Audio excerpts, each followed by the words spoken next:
സിനിമയിലെ ചിരികൾ പലതരത്തിലാണ്. ചിലത് മാലപ്പടക്കം പോലെ പൊട്ടിച്ചിതറും, വേറെ ചിലത് പൂത്തിരി പോലെ നിന്ന് കത്തും. എന്നാൽ മലയാള സിനിമയിൽ ചിരിയുടെ കാലം കഴിഞ്ഞെന്നാണ് പൊതുവെയുള്ള ഒരു ടോക്ക്. യഥാർത്ഥത്തിൽ മലയാള സിനിമയിലെ ചിരിക്ക് എന്തെങ്കിലും സംഭവിച്ചിട്ടുണ്ടോ?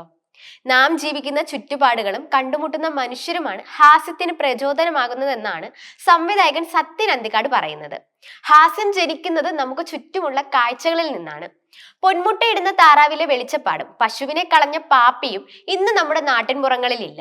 അത്തരം കഥാപാത്രങ്ങളെ പുതിയ സിനിമയ്ക്ക് വേണ്ടി പോലും താൻ ചിന്തിക്കാറില്ല എന്നാണ് അദ്ദേഹം പറയുന്നത്. ഇന്ന് നമ്മൾ കണ്ടു പൊട്ടിച്ചിരിക്കുന്ന രംഗങ്ങൾ 10 കൊല്ലം കഴിഞ്ഞാലും നമ്മളെ ചിരിപ്പിച്ചേക്കും. പക്ഷെ ഇന്നത്തെ പുതിയ സിനിമയിൽ അത്തരം രംഗങ്ങൾ ഉണ്ടാവണമെന്നില്ല. എല്ലാത്തിനും അതിൻ്റെതായ ഒരു സമയമുണ്ട് ദാസ എന്നത് തന്നെയാണ് ഇക്കാര്യത്തിലും സത്യമെന്നാണ് അദ്ദേഹം പറയുന്നത്.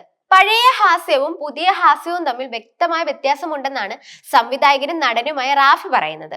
പഴയ സിനിമയിൽ 2-3 ഹാസ്യതാരങ്ങൾ ചേർന്ന് ഒരു കോമഡി ട്രാക്ക് തന്നെ ഉണ്ടാക്കും. ഹരിശ്രീ അശോകൻ രമണൻ എന്ന കഥാപാത്രം മാത്രമല്ല, ഹരിശ്രീ അശോകൻ കൂടിയാണ്. അയാൾക്ക് വേണ്ടി എന്ത് തമാശയും എഴുതാമെന്നും ഇന്ന് അങ്ങനെ പറ്റില്ല എന്നുമാണ് അദ്ദേഹം പറയുന്നത്. കഥാപാത്രത്തിന്റെ സ്വഭാവത്തിനോ കഥാഗതിക്കോ ചേരാത്തൊരു തമാശ എഴുതാനാവില്ല. അതുകൊണ്ട് ഹാസ്യം കൂടുതൽ സ്വാഭാവികമായി. കാലഘട്ടത്തിനനുസരിച്ചിട്ടുള്ള മാറ്റമാണത്. അതിനെ സ്വാഗതം ചെയ്യണമെന്നും ജയ ജയ ഹേ, പ്രേമലു, വാഴ ഇവയൊക്കെയാണ് തന്നെ ഏറെ ചിരിപ്പിച്ച പുതിയ സിനിമകളെന്നും അദ്ദേഹം പറയുന്നു.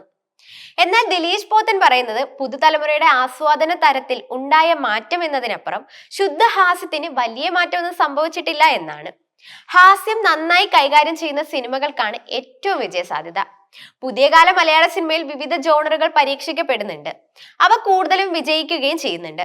ഹാസ്യ സിനിമയുടെ എണ്ണം കുറയാൻ അതും ഒരു കാരണമാകുന്നുണ്ട് എന്നാണ് ദിലീഷ് പോത്തന്റെ പക്ഷം. എന്നാൽ സിറ്റുവേഷണൽ കോമഡികൾ പുതിയ സിനിമകളിലും ഉണ്ട്, പക്ഷെ പുതിയ രീതിയിലാണെന്ന് മാത്രമാണെന്നാണ് ബെന്നി പി നായരമ്പലം പറയുന്നത്. കൗണ്ടർ സംഭാഷണങ്ങൾ വളരെ സ്വാഭാവികമായി മാറിയതാണ് പുതിയ സിനിമയിലെ മറ്റൊരു പ്രത്യേകത. തമാശയ്ക്ക് വേണ്ടി ആരും തമാശ പറയാറില്ല. കോമഡി ഓർഗാനിക്കായി എന്നതാണ് സവിശേഷത. ദ്വയാർത്ഥ പ്രയോഗങ്ങൾ ഉപയോഗിച്ചുകൊണ്ടുള്ള തമാശകൾ ഇപ്പോഴില്ല എന്നും ബോഡി ഷെയ്മിംഗ്, സ്ത്രീ വിരുദ്ധത തുടങ്ങിയ കാര്യങ്ങളും നിറത്തിന്റെ പേരിൽ കഥാപാത്രങ്ങളെ ആക്ഷേപിക്കുന്നത് ചിന്തിക്കാനാവില്ല എന്നുമാണ് ഉദയകൃഷ്ണയുടെ അഭിപ്രായവും.